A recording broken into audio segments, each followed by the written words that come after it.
on the field thinking. I just feel like in order for me to take that next step forward, I just gotta, go harder in the field, go harder in practice, and just, pushing everybody else around me to want to do the same.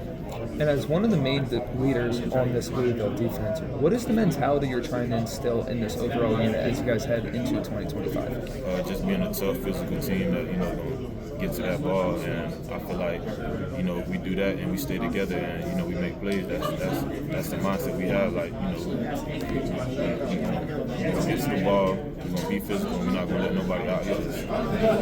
And then lastly, heading into this regular season, what would you say is the main goal for you guys as a unit? Just take it one game at a time. Everybody do their 1% to make plays and just if everybody do their job, we'll be all right. Awesome, thank you. Appreciate it. TJ, you talked about guys like Ashton and even Thor leaving, and now you're in that leadership role. What excites you about this defense moving forward, and what should the Louisville fans be excited about?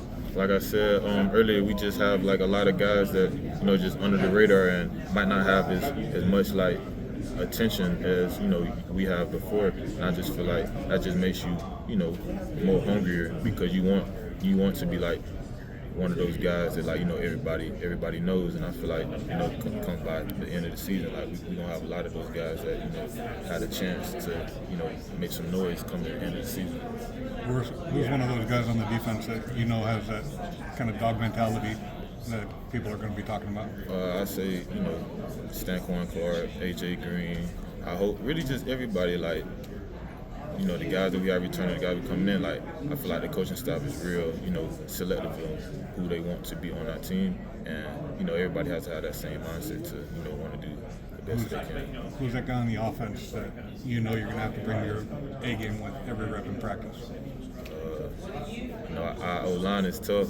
Everybody on our O-line, is a veteran and has, game experience, and I feel like that's only going to make us better as a defense, because when you look at our offense, like we got depth everywhere, running back, quarterback, offensive line, tight end, receivers, and when we go and face other teams, that's not going to be the case, and I just feel like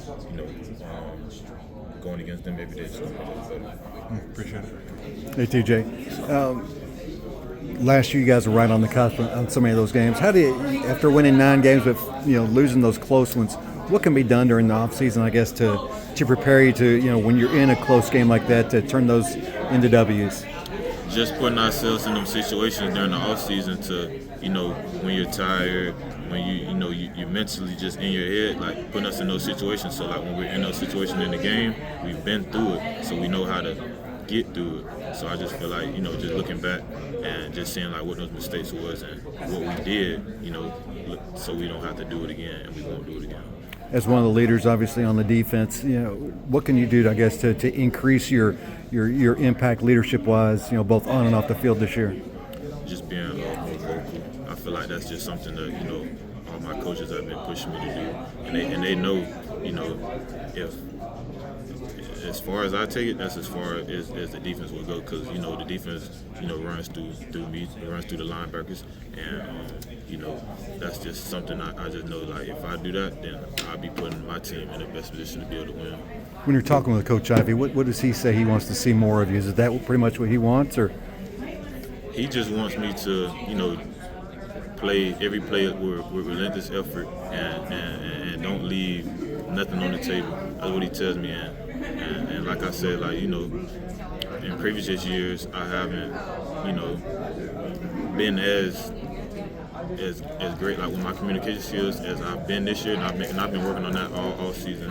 And if you ask any of my coaches, like they'll tell you that, and you'll be able to see the difference this year. As fall camp approaches, what's the emotions of that first day of fall camp? The emotions are always high. Everybody always ready for fall camp day one. We just got to keep that same energy.